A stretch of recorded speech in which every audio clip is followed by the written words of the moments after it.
Hello everyone, welcome, and today we're going to talk a little bit about Civilization VI on the Nintendo Switch, and I think this is a really interesting port of the PC game, and I just wanted to go over some of the port aspects because I think a lot of people are going to get their Steam Deck soon and going to be playing PC games on portables and going to be wondering how the PC games translate into a portable experience.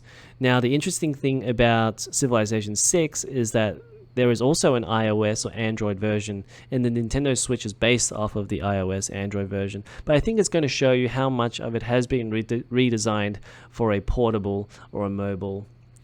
So in this video, what we're going to do is talk a little bit about the port aspects of the game. So I'm not going to talk too much about the game or the gameplay itself.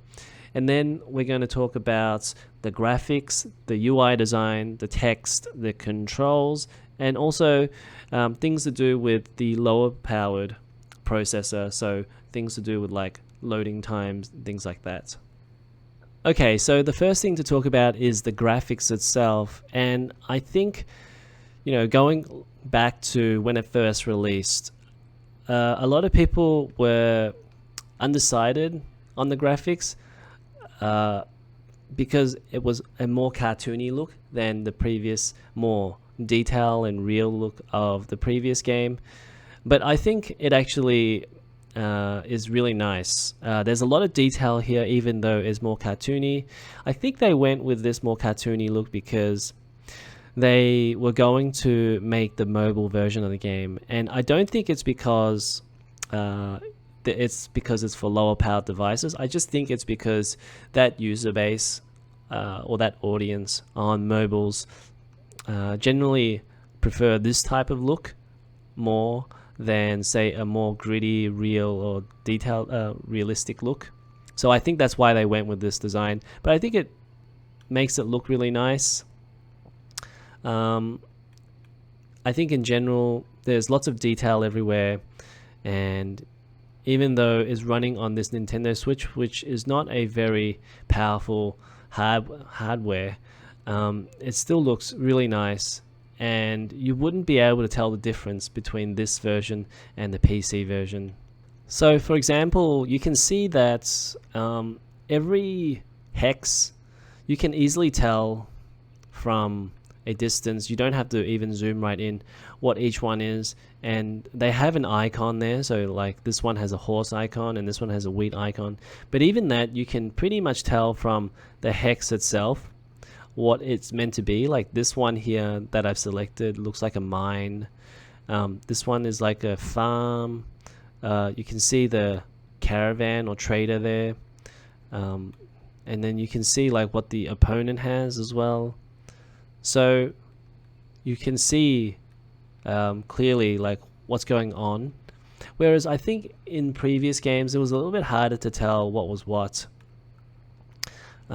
This here, those are some pretty big crabs swimming in the ocean. But I think in general, like, everything makes sense. And isn't it interesting how in lands where you haven't really discovered yet, it's done in an art style where it's this sort of old-fashioned, hand-drawn sort of style, and I think that looks really cool when you compare it to this other art style here. Okay, let's talk about one of the most important aspects of this, which is the UI design for this Nintendo Switch version. And obviously, if you have the PC version and you try to squish that down into a 5.5-inch screen here, it's not going to work really well because the PC version, a lot of the UI is much smaller and you get a lot bigger map size. But that's because it's been designed for a very big PC monitor or even a TV monitor, whereas now you're designing it for a 5.5-inch screen. And so if I bring out, say for example, the panel here, you can see that this builder panel here takes up a lot of the screen space, but that's so that you can read everything there and you can see the icons and everything. Now the only thing that I don't really like about this here is that it wastes a bit of the screen space here on the right hand side here. So I wish this was pushed over to the right hand side a little bit more. Or even like if they put this panel here in between this mini map and this panel here. So I wish they did that. I think that would make it a bit better, and so you'd be able to see more of that screen. Whereas I feel like this here is a little bit wasted here. Oops, and I moved that guy. Oh well. There should be an undo button as well. In terms of the other parts of the UI design, it's generally really nice. Like you've got pull-out panels on the right-hand side and the left-hand there if you hit the bumpers. And so on the left-hand side, you've got stuff like the technology trees. There's also a civic tree, policies and governments, religion, and great people. And on the right-hand side, you've got diplomacy. So you can go to like your opponents. Let me see. Can I go to my opponents? Okay, here we go. Whoops.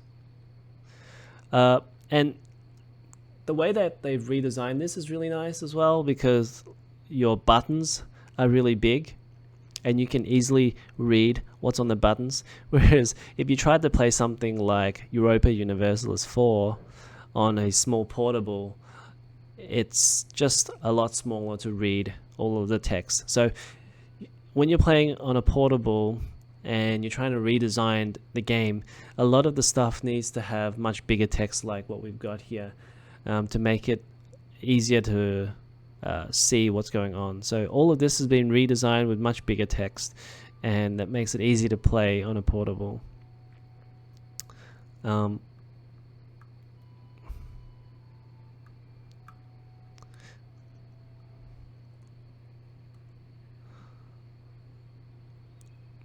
Now, if I select, let me see if I can select this.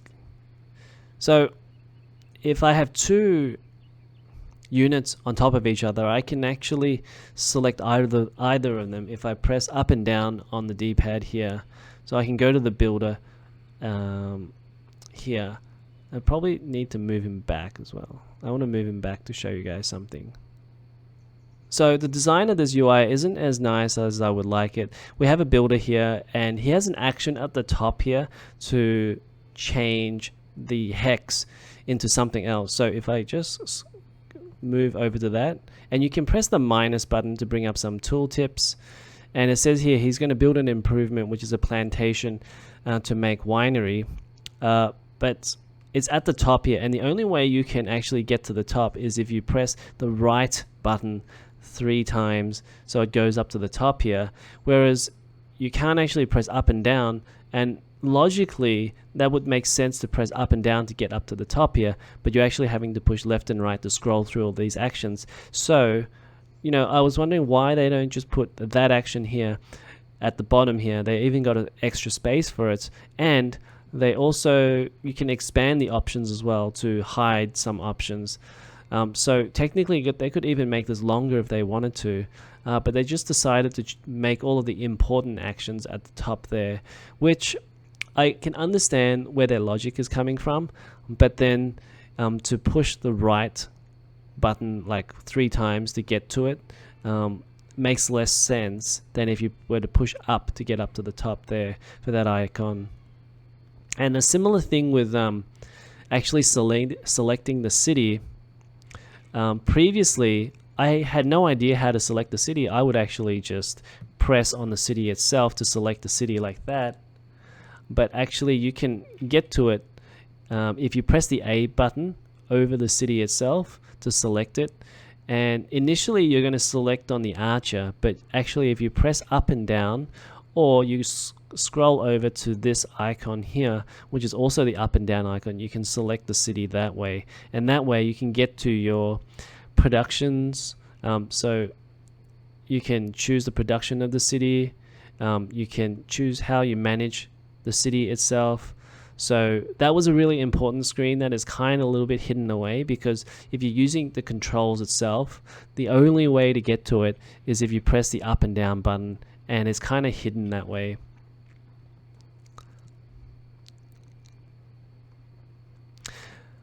But aside from that, I think the UI design is pretty good.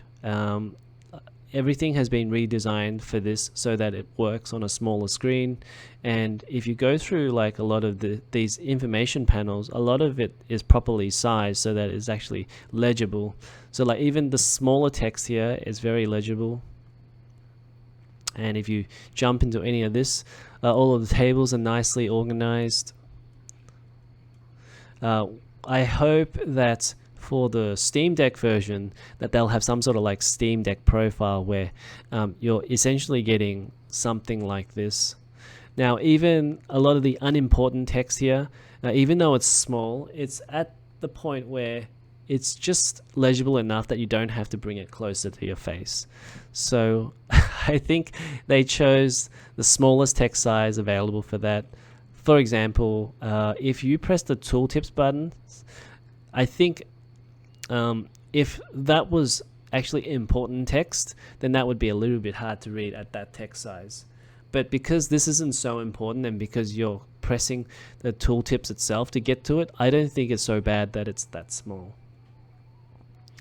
One thing that is a bit annoying is like if you say like you go to your research panel and then the tooltips is actually over the top of whatever you want to select. So that's a little bit annoying. Like for example, the apprenticeship, you can't actually read the apprenticeship anymore. I think that tooltip would actually be better if it was on the screen here or somewhere else. Because it's turn-based anyways, I don't think that's going to matter too much if that is on top of the map itself versus having it on top of the technologies there, because now you can't actually read whatever's on the icon. But in general, the tooltips is fine. I like that, you know, you can hide that all that stuff away so that you don't have to read it every time, and you only need to like bring that up as a learner. Okay, let's talk a little bit about the controls for Civilization 6, and I would say that they've done a really great job. This is probably the most impressive aspect of this port, the controls itself. So as you can see, the left stick here selects the hex, which is really useful. I think it's a lot better than, say, if the left analog stick was a mouse pointer, because sometimes it can be too slow and it can be too fast, and you're having to try to, you know, accurately make sure that the mouse pointer is exactly where you need it to be. Whereas if you're selecting the entire hex itself, there's no question like what you're actually selecting. So I think I really like that. And then second of all, moving the screen is independent of the cursor itself, which is another great improvement. Whereas say if you're on a mouse, you're actually, you know, moving your mouse pointer to the edge of the screen, and sometimes you can whiz off into way across to where you don't want it to be. But with this setup, I can move the hex itself and it's going to move the screen like that, and I can move the screen itself with the right analog stick as well, which is really cool. The only thing you lose is that you can't rotate the screen anymore. I believe you can't rotate the screen anymore. So but that's fine, and I don't really need that. You can zoom in and out with the triggers at the back, so ZL and ZR, and you can get, that's as close as you can get, and that's as far as you can get. Now the other thing is that with a lot of the menu stuff, you're using your D-pad to select stuff now. So if I bring up this X for the next turn, so I'm using the left and right D-pads to select stuff. I think that one is a little bit tricky to see when it's selected or not. Like that top icon there. I don't know if you can see when it's selected or not. But in general, using the D-pad to select stuff in menus is a good idea. And that keeps it independent, and you know which one to go to when you need to select stuff in menus. So A is select and B is to go back, really standard stuff. So the X button is for the next action, and I think in general that's pretty useful. Like the game will always prompt you if you have to do something. So if you need to move this unit or change this production or make a decision somewhere, the game will always tell you to do that, and you won't be able to end your turn until you do that. So in general, I would say it's pretty useful. Sometimes it's a bit confusing what you have to do, and then you just want to end the turn but you can't. But on the whole, I would say like 95% of the time it's not too bad. Y is for notifications, and that just brings up this screen. You can trash your notifications if you want. I don't know where there's a history or log of all of your notifications, but for now I think it's okay. Most of the stuff that comes up here anyways, you don't, it's important but not that important or not that critical. What else? And then obviously the right and L bumpers, they give you panels on the left and right side, and the minus button will give you tooltips. The plus button goes to your menu, and that's really all about it, really. That's about all you need to know for the controls. But after about an hour, I felt very comfortable with the controls, and I would still say the mouse and keyboard is still better, but I'm really surprised. This is a great translation to joystick controls. Now finally, I just want to quickly talk about how the loading times are on the portable version of Civilization 6, because you would think that a game like Civilization 6, especially when you have a lot of opponents, that the loading times will just naturally get worse as the game gets longer.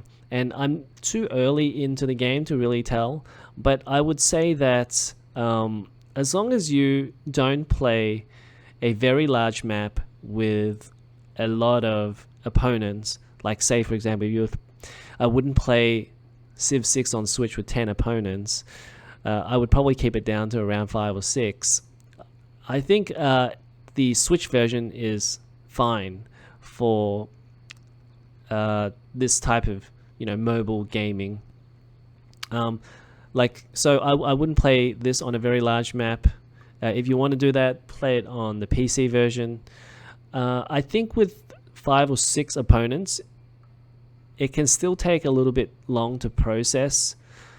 Right now I've got 3 opponents opened up. I've got like the barbarians, I've got the Polish and Armagh, and so I had it where there were about 10 barbarians attacking me, and when they would take their turns and attack each other, and there were 2 tribes of barbarians as well, and they would attack each other, so it would take a little bit longer for them to for the computer to process that turn. So I would think that with 10 opponents, it would take a long time for them to like do everything. So I probably wouldn't play that on the Switch. There is an option when you start the game asking for fast mode, and I haven't tried that yet. So maybe like if you were to play with more opponents, you turn that fast mode on. Or if you've become more of an expert and you played this game a lot, you could probably turn fast mode on. But that's about it, really. Overall, I really like the port. I think this port really makes it enjoyable to play Civilization 6 on a portable device, because that they've adjusted the UI, they've adjusted the controls of this, and I think not that many games that get ported over to the Switch get this type of treatment, where the game is very different to the PC or console version. Sometimes with a very lazy port, and I don't want to say lazy devs, but say with a port that doesn't get a lot of work on it, you're essentially getting that console game squished down onto the screen, and it's just it's hard to play on a portable device. But I will say that this is really nice, and if you interested in playing Civilization 6, don't hesitate to pick this up either on the Switch or your iPad, or even your mobile, if you have a large enough screen for your mobile device, yeah, don't hesitate. I think this is a pretty good port. Okay, so that's going to be it for me for this one. Hope you enjoyed that look at the Civilization 6 on the Nintendo Switch, and if you did, make sure to like the video and also subscribe to the channel for more videos like this, and I'll see you guys in the next one.